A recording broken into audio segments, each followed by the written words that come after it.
Welcome to the Genius Factory. Enjoy the video. You begin by reducing load.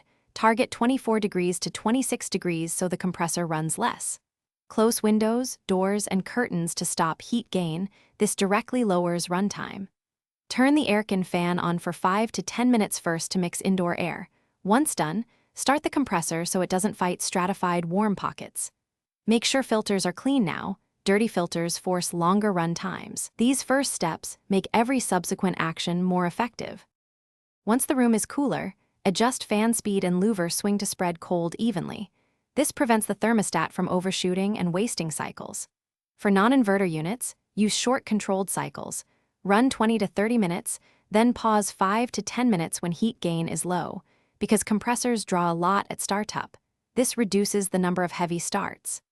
Make sure to use a timer or smart plug for scheduled off periods when you leave, so the unit doesn't run needlessly.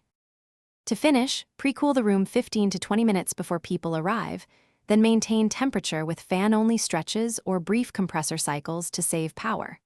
After use, power off and keep doors closed to retain coolness.